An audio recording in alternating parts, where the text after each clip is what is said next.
Assalamualaikum warahmatullahi wabarakatuh.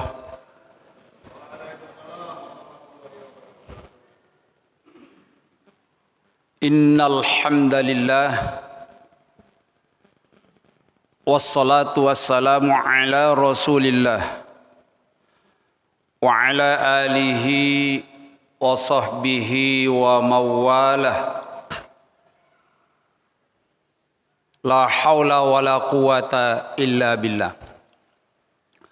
Wa ba'du, qala Allah subhanahu wa ta'ala fil Qur'anil Karim. A'udzu billahi minasy syaithanir rajim. Wa idz qala rabbuka lil malaikati inni ja'ilun fil ardi khalifah. Qalu ataj'alu fiha may yufsidu fiha wa yasfikud dima wa nahnu nusabbihu bihamdika wa nuqaddisu lak. Qala inni a'lamu ma la ta'lamun. Quran surat kedua ayat 30. Ma'asyiral muslimin, jamaah salat Isya maupun salat tarawih yang sama-sama dirahmati oleh Allah dan yang kami hormati.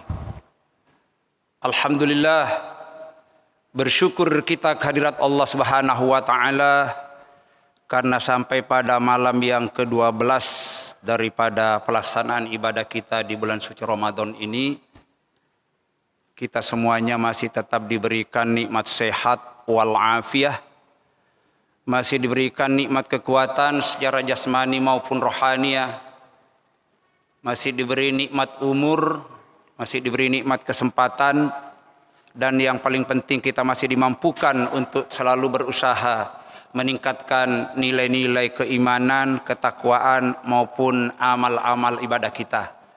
Semoga sampai akhir hayat kita kemampuan ini terus kita dibimbing oleh Allah Subhanahu wa taala. Sekecil apapun amal yang kita persembahkan kepadanya, mudah-mudahan pahalanya berlipat ganda menjadi penghapus dosa dan kesalahan kita. Nanti kita mati masuk surga bersama-sama, insyaallah. Amin ya rabbal alamin. Bapak-bapak, ibu-ibu jamaah yang dimuliakan Allah dan yang kami hormati, tema kajian kita pada malam hari ini seperti tadi yang dibacakan oleh panitia Ramadan Masjid Darut Taqwa. Kalau saya tidak salah catat, ya, fungsi manusia sebagai khalifah. Ini ya, kita ini semuanya nih. Ya, salah satu fungsinya Allah itu kita dijadikan makhluknya yang bernama manusia supaya kita ini menjadi khalifah. Apa itu kata khalifah? Ini adalah bahasa Quran. Ya. Sebab kadang-kadang banyak orang Islam nggak ngerti khalifah itu apa. Ada khalifah, ada khilafah, ada khilafiyah. Ini kadang-kadang banyak orang nggak bisa membedakan. Saya sering ditanya, Pak, khalifah iku apa? Khilafah iku apa? Khilafiyah iku apa? Nggak ngerti. Ya. Padahal sering dibaca itu ayatnya dalam Quran. Ini bahayanya kalau Quran cuma dibaca nggak dibaca artinya kayak itu jadinya. Orang Islam nggak paham khilafah itu ya keterlaluan. Ini nggak satu ayat, ada kurang lebih 30 ayat itu kata-kata khilafah dan khalifah itu kalau kita rajin ngaji itu ya. Masih ayat yang surat-surat kedua saja, di surat pertama yang sering kita baca seperti yang saya bacakan itu sudah ada kata-kata khalifah. Wa idz qala rabbuka, ingatlah, perhatikanlah, pelajarilah kata Allah. Ketika Tuhanmu berfirman lil malaikati kepada seluruh malaikat. Jadi sebelum manusia diciptakan itu malaikat duluan diciptakan oleh Allah. Inni ja'ilun fil ardi khalifah. Kata Allah, wahai para malaikatku, aku akan menciptakan makhluk baru selain engkau di muka bumi ini yang bernama khalifah. Qalu, mereka para malaikat membantah. Ataj'alu fiha may yufsidu fiha wa yasfikud dima? Mengapa engkau ya Tuhan ingin menciptakan makhluk baru yang bernama manusia? Pekerjaan manusia itu nanti pekerjaannya suka berbuat pertumpahan darah, berbuat kerusakan di muka bumi. Untuk apa? Wa nahnu nuqaddisu bihamdillah. Padahal kami ini makhlukmu yang bernama malaikat cukup memuji engkau, mentasbihkan kamu, mensucikan engkau. Untuk apa lagi kamu membuat makhluk baru yang bernama manusia? Malaikat protes. Keminter. Biasanya kalau ada suka protes itu keminter. Ini malaikat keminter. Enggak tahu kalau dia juga diciptakan oleh Allah. Qalu, Allah menjawab bantahan malaikat tadi. Inni a'lamu ma la ta'lamun. Kon jangan banyak ngomong, jangan banyak komentar ke malaikat. Engkau itu aku ciptakan, makhlukku. Aku lebih ngerti daripada apa yang kamu tahu. Maka akhirnya malaikat diam. Biasanya itu orang-orang banyak ngomong itu kalau enggak tahu. Orang yang tahu malah diam. Orang yang tidak tahu itu banyak ngomong, banyak komentar. Itu sifat manusia biasa begitu. Khalifah. Ya, maka ini kita temukan kata khalifah di ayat surat Al-Baqarah 30. Khalifah itu dari bahasa Arab, asal katanya dari kata kholafa. Ya, atau akhlapa. Akhlapa itu bisa berarti pengganti, bisa berarti wakil. Jadi khalifah itu wakil Allah di muka bumi. Karena Allah itu nggak bisa langsung memimpin kita, saking besarnya, nggak bisa. Saking besarnya Allah, langit dan bumi mataharinya saja sudah nggak tuluan, kita nggak mampu. Apalagi Allah. Maka Allah itu mengutus wakil, wakilnya Allah itu namanya khalifah. Wakil, pengganti, utusan. Di dalam Al-Quran itu utusan Allah dikenal dua. Yang pertama utusan Allah itu namanya malaikat. Ada 10 malaikat yang wajib kita imani. Ya, malaikat Jibril itu termasuk salah satu malaikat yang luar biasa. Satu-satunya malaikat yang pinter ngaji itu cuma malaikat Jibril. Sing lione gak iso ngaji. Makanya kalau ada orang ngaji di masjid, di rumah itu malaikat itu kumpul di atas orang-orang ngaji. Kenapa? Masalahnya malaikat itu gak iso ngaji kecuali Jibril. Makanya senang kalau ada orang ngaji. Itu malaikat. Malaikat itu utusan Allah. Utusan Allah yang kedua, wakil Allah yang kedua itu bernama Nabi dan Rasul. Ada 25 Nabi dan Rasul, mulai dari Nabi Adam alaihissalam sampai kepada Rasulullah sallallahu alaihi wasallam. Itu namanya utusan Allah, wakil Allah. Jadi khalifah itu artinya wakil. Mewakili Allah supaya manusia ini kita tahu kan repot, Allah itu gaib terus suruh mimpin nggak bisa. Arti yang kedua khalifah itu artinya adalah pemimpin. Khalifah itu artinya pemimpin. Lembaganya ya. Jadi Islam itu adalah ajaran. Pemimpinnya bernama khalifah. Ya. Jadi pemimpinnya namanya khalifah atau imam atau amirul mukminin atau kepala atau presiden atau raja, apapun, ketua RT itu namanya khalifah. Secara sederhana. Islam itu ajaran. Khilafah ya, ini ada khalifah, ada khilafah itu institusinya.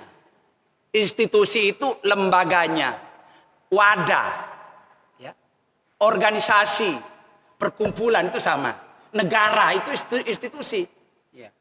Jadi negara, ya, kemudian organisasi, jamaah, ya, itu namanya institusi. Wadah supaya orang bisa bersatu. Ada lagi namanya partai, itu institusi.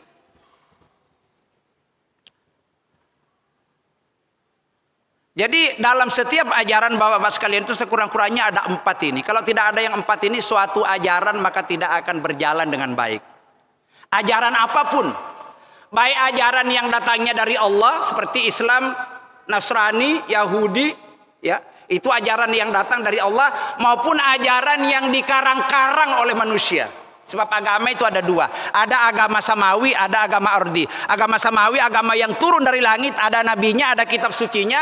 Agama ardi itu agama budaya, agama yang dikarang-karang berdasarkan hasil akal manusia. Contohnya Hindu, Buddha, itu agama di karang-karang itu. Nggak ada wahyunya, sampai tanya kitab sucinya apa, nggak ada. Kalau ada dibikin-bikin juga. Setiap ajaran di dunia ini baru bisa berjalan dengan baik, sempurna dan lengkap kalau ada 4 ini. Setiap ajaran itu harus ada pemimpinnya.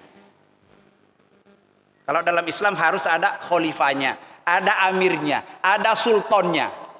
Ya. Kemudian harus ada institusinya, harus ada wadah pemersatunya ini. Ya. Yang kedua. Yang ketiga, harus ada ajaran. Ajaran itu konstitusi namanya. Konstitusi, aturan, undang-undang, pelajaran, ya itu ya. Jadi Islam itu, kalau kita Islam itu ajaran. Pemimpin Islam itu mestinya khalifah. Ya. Konstitusinya, ya, institusinya khilafah, ya, institusinya khilafah, pemimpinnya namanya khalifah, ajarannya namanya Islam, pendukungnya namanya umat Islam. Jadi setiap ajaran harus ada pemimpin, harus ada wadah, harus ada aturan atau ajaran, harus ada pendukung atau umat. Salah satu tidak ada, nggak jalan itu ajaran. Agama Kristen itu ada pemimpinnya nggak, Pak? Ada. Ada, Pak, ya? Ada. Pemimpin Islam itu baik di tingkat negara, di tingkat ke bawah maupun di tingkat internasional. Jelas pemimpinnya. Paus Fransiskus sekarang itu. 60 tahun sebelum pemimpinnya yang dulu sudah dipersiapkan jauh-jauh sebelumnya.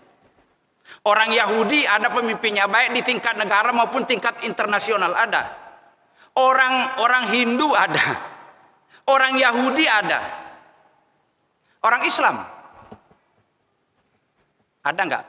Kalau kita tanya sekarang, siapa pemimpin umat Islam di dunia ini, seluruh dunia, pemimpin terbesar? Ada. Nggak ada yang berani mengatakan. Nggak jelas. Padahal dulu ada. Semenjak zaman Nabi sendiri itu menjadi Nabi, di samping bertugas sudah baik, di samping juga menjadi Amirul Mukminin, itu Nabi Muhammad. Setelah Nabi Muhammad wafat diganti oleh Abu Bakar, maka Abu Bakar itu dipanggil khalifah. Setelah Abu Bakar wafat diganti oleh Khalifah Umar, diganti oleh Utsman, diganti oleh Ali, sampai 1300 tahun Islam berjaya di seluruh dunia ini ada pemimpinnya. Pada tahun 1924 ketika khilafah Islamiyah berpusat di Turki, atas konspirasi orang-orang Yahudi dan Nasoro, tumbanglah sistem kekhalifahan Islam. Akhirnya sampai sekarang umat Islam jadi bulan-bulanan. Kenapa? Tidak ada pemimpinnya. Maka bahaya, Pak, kalau tidak ada pemimpin. Suatu ajaran itu nggak bisa jalan. Bangsa Indonesia ini sebagai suatu negara, kalau nggak ada presidennya jalan nggak kira-kira? Satu hari saja nggak ada presidennya, kacau. Partai itu nggak ada pemimpinnya, sekolah aja nggak ada kepala sekolahnya, repot ya. Apalagi umat Islam ini, Pak, penduduknya masa jutaan sampai dunia, nggak ada pemimpinnya, kacau ya, seperti sekarang yang kita rasakan. Maka umat Islam itu dibuat kelompok-kelompok, dibuatkan organisasi, dibuatkan bikin partai, bikin yayasan yang banyak, bikin kelompok, ya macam-macam lah. Ini cara orang-orang kafir, kalau banyak partai, banyak golongan, banyak, gampang orang kafir diadu domba umat Islam seperti yang terjadi sekarang. Orang tidak bangga lagi dengan keislamannya, tapi bangga dengan kelompoknya. Itu yang terjadi sekarang. Kenapa? Gak ada pemimpin. Orang Kristen enggak. Ada pemimpinnya. Di tingkat internasional, pusatnya di Italia. Ya, Fransiskus Paus namanya. Paus Fransiskus namanya. Orang Yahudi, siapa yang menjadi PBB itu? Ya, PBB itu organisasinya Yahudi, termasuk Indonesia masuk dalamnya itu. Itu adalah di situ tempat berhimpunnya orang Yahudi. Maka kuat, Pak. Orang India juga orang Hindu di India pusatnya.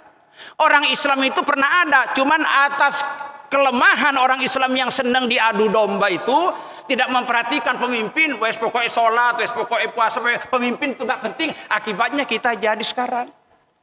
Maka di mana-mana negara itu selalu dikuasai. Seperti sekarang, kacau. Semakin banyak partai itu jangan bergembira, semakin kacau kita. Bandingkan zamannya Pak Harto cuma 3 partai dengan sekarang. Tukaran terus kan orang Islam. Karena itu memang itu dibuat untuk ngadu domba orang Islam itu. Politik belah bambu namanya. Coba orang kalau membelah bambu, satu diinjek, satu ditarik. Begitu orang kafir itu pinternya kayak gitu. Maka kita mari sadar, kita ini diadu domba Pak ya. Itulah sebabnya kalau saya diajak sama teman-teman masuk partai, Pak Haji ini kayaknya ada kemampuan. Iya, kemampuan saya nggak taruh di situ. Ya, berat Pak. Besok kita kalau mati itu ditanya masalah pemimpin ini. Jangan main-main. Ya, jangan main-main. Karena pemimpin itu menurut Quran ada dua. Ada pemimpin yang ngajak ke sorga, ada pemimpin yang ngajak ke neraka. Itu jelas dalam Al-Quran. Yad'una ilal jannah wa yad'una ilan nar. Quran surat Al-Baqarah ayat 187. Pemimpin itu ada dua. Ada pemimpin yang ngajak ke surga, ada pemimpin yang ngajak ke neraka. Kalau pemimpin yang berajarkan iman, imannya berdasar Islam, pasti ngajak ke surga. Nggak ada, pasti ngajak ke surga. Nah, ini persoalan Pak. Umat Islam sekarang nggak usah kita tanya nggak usah tanya di internasional dunia. Siapa pemimpinnya umat Islam secara dunia? Memang nggak ada. Dulu pernah ada, lalu tidak ada. Sekarang kira-kira perlu nggak diadakan kembali? Perlu apa tidak Pak? Perlu nggak? Apa khilafah itu sekarang perlu atau tidak? Kalau orang nggak ngerti, apa itu khilafah? Khilafah disamakan dengan komunis. Saking nggak ngertinya. Maka banyak orang Islam itu nggak ngerti khilafah. Bahkan yang sering terjadi, orang Islam malah memusuhi khilafah. Astagfirullahaladzim. Kemakan ini dengan provokasi propagandanya orang-orang kafir. Orang Islam kok benci sama khilafah? Khilafah itu ajaran Islam, ayatnya di Quran banyak Bapak sekalian. Saking nggak ngertinya.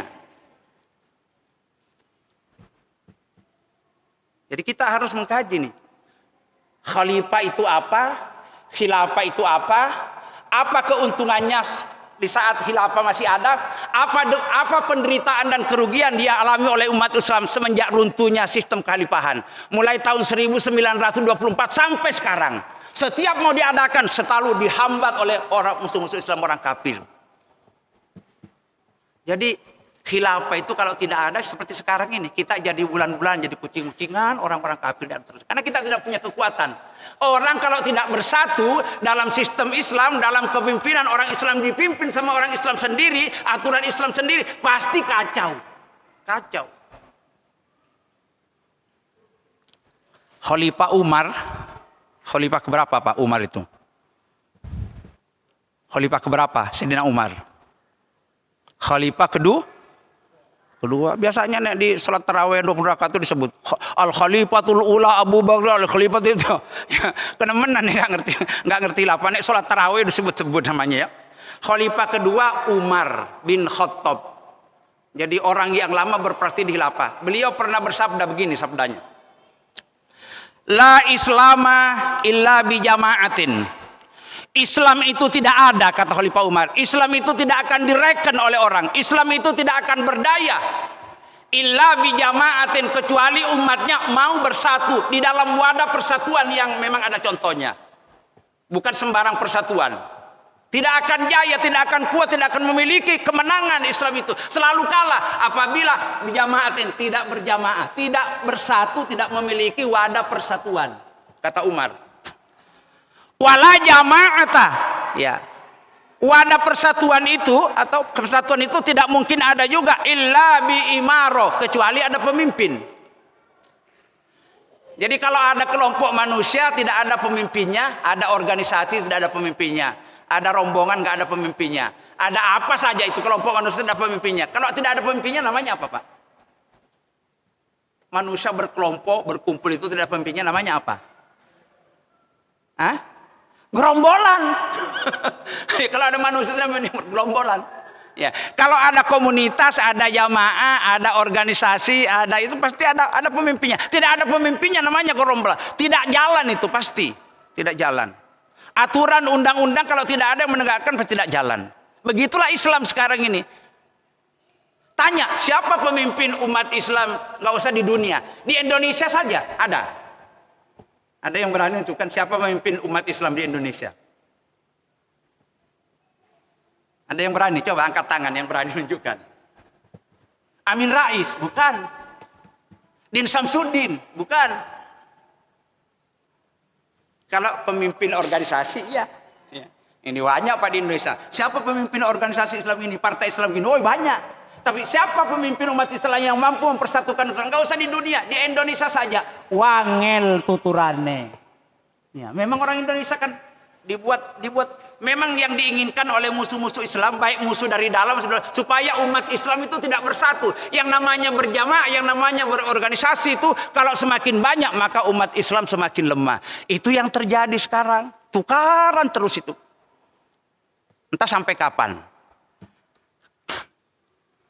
Maka hati-hati Bapak-bapak sekalian, terutama kalau memilih pemimpin, hati-hati. Memilih pemimpin itu bukan dipertanggungjawabkan hanya di Indonesia, sampai di hadapan Allah Subhanahu wa taala.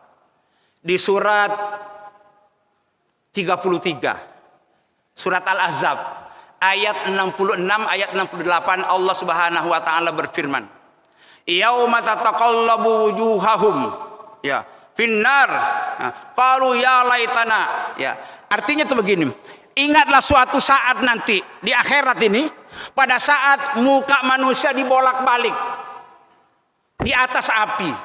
Kalau kita apa kira-kira itu ya? Dibolak-balik ayam, habis dibalik lagi. Api di bawahnya. Apa namanya? Dibakar apa dipanggang? Nah, kata Allah, bukan digoreng, nggak pakai minyak, pakai api. Ingatlah suatu saat nanti di akhirat, kata Allah, ketika muka manusia, tubuh manusia dibolak-balik di dalam api neraka. Lalu mereka berkata, ya wailata, alangkah celaka kami ya Allah. Kami jadi begini ini ternyata karena saya keliru dalam memilih pemimpin. Saya mengikuti pemimpin-pemimpin kami, mengikuti pembesar-besar kami. Ternyata pemimpin kami itu membuat saya jadi salah jalan. Sehingga saya masuk neraka. Ya Allah, kalau engkau masukkan neraka aku dipanggang seperti ini. Ya Allah, aku mohon tolong pemimpin itu, siksa dia, azab dia 2 kali lebih hebat daripada azab kau timpakan kemana. Penyesalan, tapi enggak ada gunanya karena di akhirat.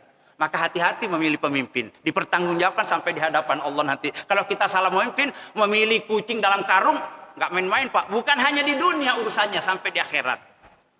Maka kalau orang bilang jangan beli kucing dalam karung. Tapi sekarang bukan begitu. Orang sekarang kan main begini-begini.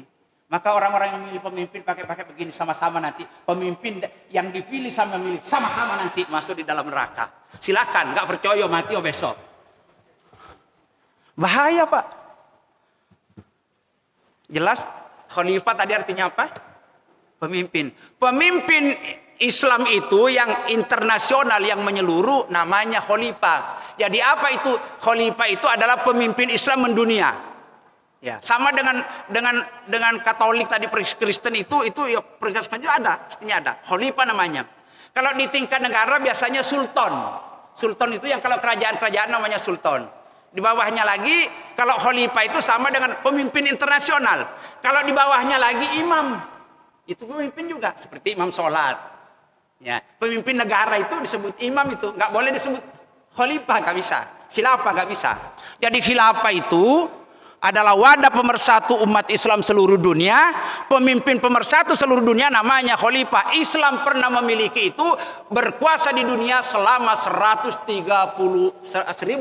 tahun. Mulai dari zaman Nabi Muhammad sampai Khalifah Turki yang terakhir yang bernama Kemal Atatürk itu. Yang mati itu dulu gara-gara dosanya itu sampai 40 hari tubuhnya kayak dimakan ulat itu Pak. Dimasukkan ke dalam kuburan, kuburan pun nolak itu cara sejarahnya. Saking dosanya itu karena dia yang nubrukkan Islam sampai sekarang nggak ada kepemimpinan. Atas apa tadi? Tertipu dengan musuh-musuh Islam. Konspirasi Islam seluruh dunia, sehingga runtuhlah kepemimpinan Islam yang bernama khilafah Islamnya sampai sekarang nggak ada. Itulah sebabnya kita yang lahir sekarang karena sudah hampir 100 tahun khilafah nggak ada, makanya jangan heran kalau banyak nggak ngerti. Orang tua yang melahirkan kita juga nggak ngerti, apalagi kita. Tapi kalau kita mau belajar pasti ngerti.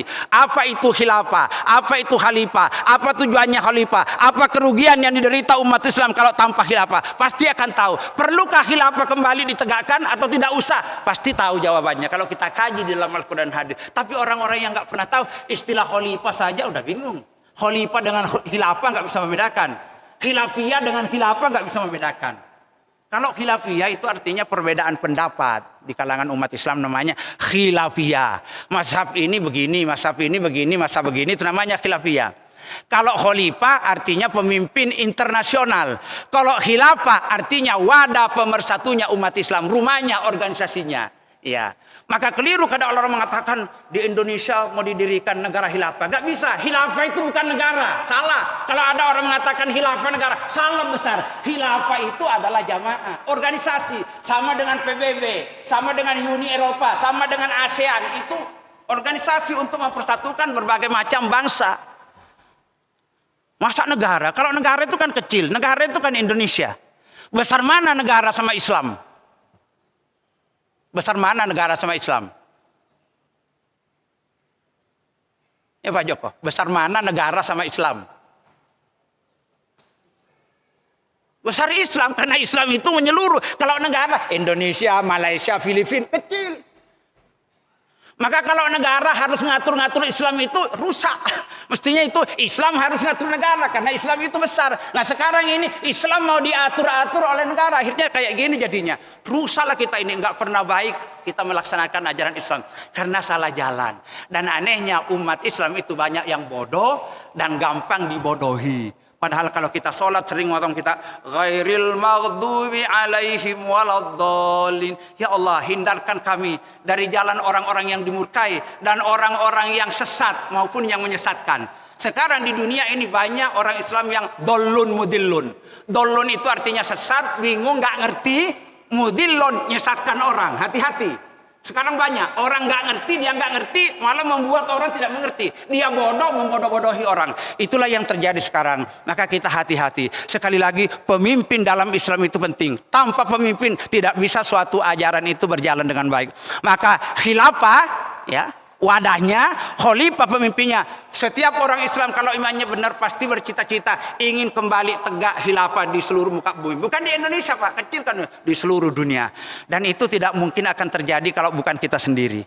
Bisa nggak orang Nasoro, orang Hindu, orang Buddha maju kalau bukan didukung oleh umatnya sendiri? Bisa Pak.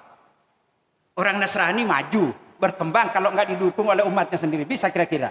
Begitu juga Islam. Islam ini tidak akan bangkit, Islam tidak akan jaya, Islam tidak akan bertahan kalau tidak didukung oleh umat Islam sendiri. Kalau bukan kita, siapa lagi? Kalau bukan sekarang,